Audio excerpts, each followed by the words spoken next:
Well, hello everyone, and welcome back to what is today going to be the top 20 favourite player voted classes for 2024, and it is going to be a direct comparison to when we last did this. For anyone who is not aware how this works, I put a poll out, votes are cast, and then I just compile the list. It is an outright popularity contest. I cannot stress that enough. Whilst many of the classes are super good and powerful, they are not in the most accurate of orders, as you'll see as we go through it. Now, if you're wondering how it turned out last time, this is last year's results. The top three ended as Archpaladin, Legion Revenant, and Void High Lord. We had all sorts in here. Hobo High Lord appeared, Necromancer, Master of Moglins, there was all sorts. But let us jump in to this year's results. So at number 20, we have got Corrupted Chronomancer, also known as Timeless. This is the 2019 Chrono, and it is a new entry for this year. Corrupted Chrono is widely regarded as the most powerful Chrono you can get when it comes to outright DPS. However, do remember,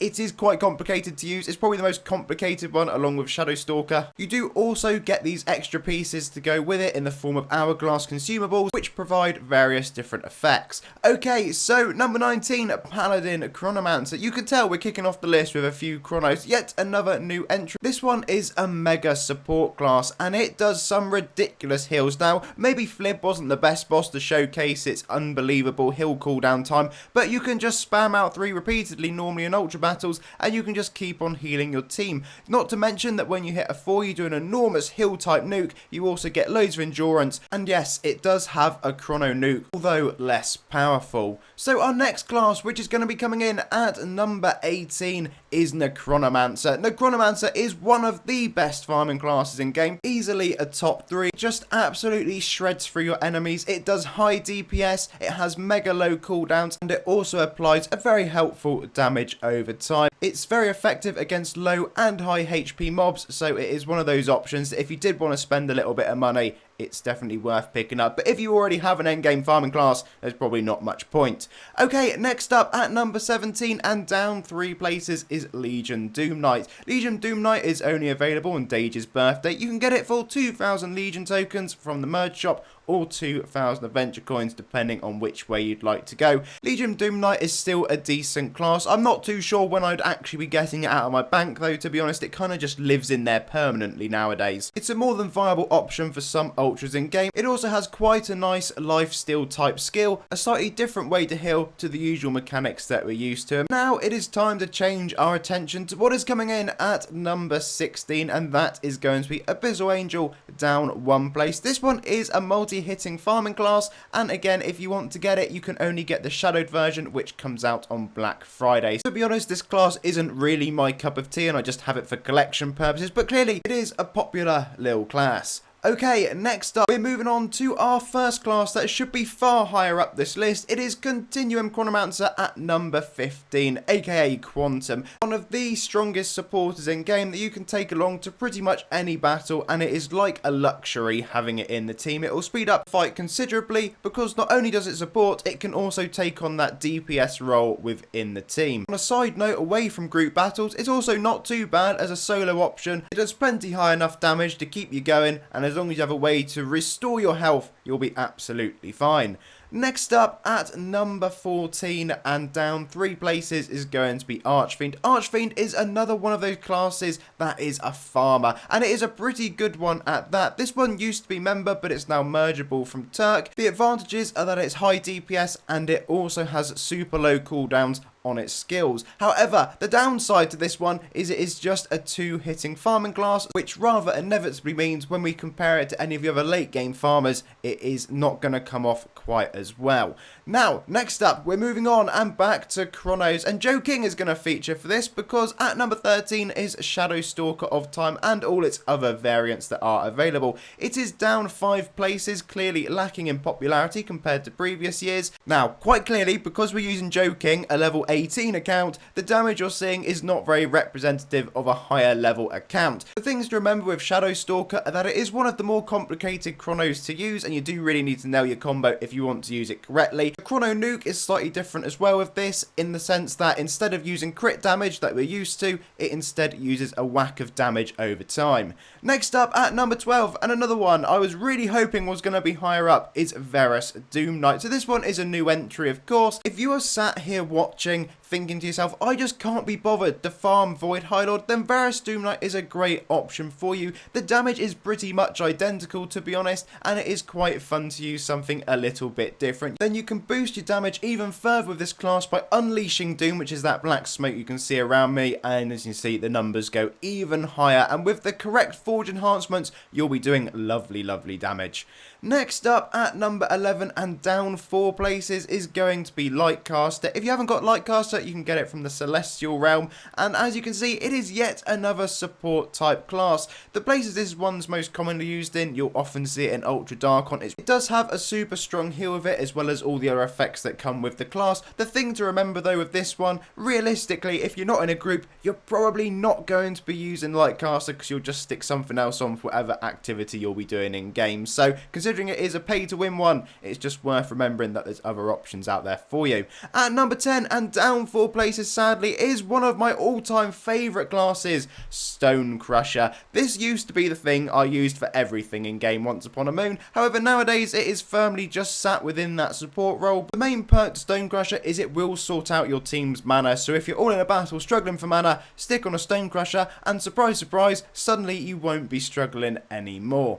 Our next class for me is probably the biggest shocker in this list. Archmage has only hit the number 9 spot. If you haven't got it, you can get it from Join Archmage. Me, if you want an out and out farmer, this is the best farming class you can go along and get. And not only that, it is one of the few classes in game that can actually run the Acheron enhancement, which does send its numbers a little bit loopy when you go along farming. Now, obviously, you have to get first of all an end game class in Archmage, and then spend lots of money potentially to get yourself Acheron, but if you combo them both together, you have got one hell of a farming class right here. There are also some minor elements to support with Archmage class, but they're not typically used in those group battles. Right then, next up, we're back at Hero Mart, and this time for Time Killer, aka Timekeeper. I would describe this one as the Void High Lord of the chronos. If you're someone who wants a nice, easy, simple to use chrono with a really strong nuke and really high damage output, this is the one that you should be picking up. It is super straightforward to use. There is nothing too difficult going on with this class, and the nuke numbers you can see in the background at the minute are with me literally not even thinking about what I'm doing. You can get those far higher. It can one-tap lots of enemies in game, fully worthy of its spot on the list. Now, one of the classes that has increased in popularity is Dragon of Time, and this one is up 3 places from last time. Dragon of Time is available nowadays from Time In, and you can farm with it, you can solo with it, and crucially, you can also take it into some group battles and ultra fights. Just from a personal point of view though, Dragon of Time again is one of those classes I don't typically get on with. It's not really one of my favourites out there, but it is quite quirky, and it does have a very nice ability with its skill 5. So your skill 5 is essentially just one big nuke attack, and it depends on how much health you have. So the more health you have, the higher your endurance, etc., the more DPS you will do, which is why we just dealt 402,000 damage to Zhang, because of course that one boosts you an awful lot with its boss mechanic. Next up at number 6 and down 2 places is the Dodger that dodges Yami no Ronin. You can take this along, and presuming you are using the correct combo, you can solo pretty much anything you want. Its damage output, however, is never really quite as high as your out and out soloers, but although if you are someone who does happen to like PvP in the game, you can also take it along there and beat almost anything that you want. Next up and taking the number 5 spot is Chaos Avenger, and this one has not moved an inch. You will have to go along and defeat Champion Drakov a few times over a few weeks if you would like to grab this class, but it is definitely worth it. It is one of the best endgame solo classes. It also has a taunt with it. Yes, you can apply focus through this class, so that's also a nice little perk. When you're using it, it does feel slightly slow. At least it always does to me. That's just due to its base mechanics. However, its DPS output more than makes up for that, so I really wouldn't be worrying, and definitely one that's worth picking up. Okay, next off, and this one has moved up considerably. Up 5 places is Lord of Order, taking number 4. This one is absolutely essential in group situations. There's pretty much no ultra you're going to go along to and not have a Lord of Order. The sheer amount of buffs and effects you get off this class, as well as its nice little tidy heal you get, does make it one of those options that you just can't live without. I must admit, I was not expecting its popularity to increase quite this much, but I guess when you consider just how important it is to the core game nowadays, it then starts making a little bit more sense to me. Now we are on to the top 3, so at number 3 is still going to be Archpaladin, funnily enough. This one, again, I was really not expecting. I honestly thought that Archmage would have been up here, and I still am in shock that Archmage or Verus, neither one of them has made it this high up, but nevertheless we have got Archpaladin. It is a great support class. It's run in the vast majority of Ultra game. It has a super strong heal that is attached to it, and you can also take it along into solo and farming situations. Taking second place yet again is going to be Legion Revenant. If you have not yet got Legion Revenant, it is a great class. We all know that. It's always near the top of these ranked lists. You can take it along, go farming with it. It does more than enough DPS. It's one of the top 4 in the game for farming, so definitely great for that. It's a super great support and also run at the vast majority of Ultra battles in game, so you'll be able to take it along and do that if you wish, and not to mention you can solo with it. So it's one of those classes that you just never need to unequip because it will do everything you want to do. I personally will have my Legion Revenant on, go along, do the weekly release, and then before you know it, you're off sidetracking, doing some kind of boss fight, and you're just there by yourself soloing it, and then you're off farming loads of resources. So it's really versatile, super good, and if you've never picked it up, you definitely 100% need to start working towards getting Revenant. So as we've already said, the top 3 is fairly unchanged so far. We haven't yet seen number 1,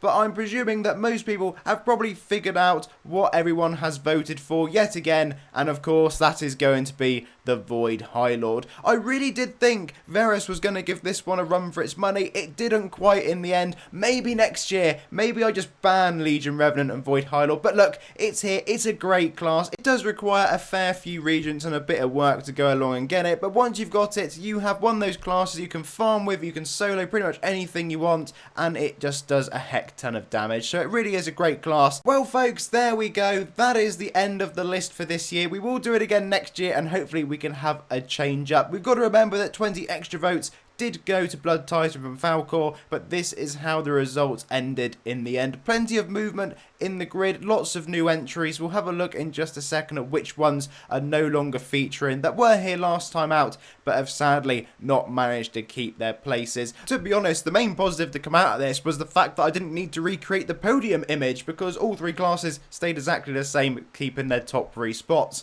Boosted off the list, we no longer have Master of Moglins, Blazebinder, Great Thief, Shadow Scythe General, Hobo High Lord with a big sad face, Chrono Assassin and Necromancer. So those ones have all gone bye-bye, and again, we'll see. Maybe they can redeem their places in the future. Anyway folks, as always, thank you very much for watching. Please do leave the video a like and of course subscribe. We'll be back very soon for more top lists, and next time we'll probably have a look at what the actual top 10 should be looking at if it's not done based on just outright popularity. So do just remember, this was fully player voted. It was just a bit of fun. It's a favourite list, so it's definitely not by strength and all that. But for now, I'm going to say cheerio, have a lovely day, and I'll see you all again for another one incredibly soon.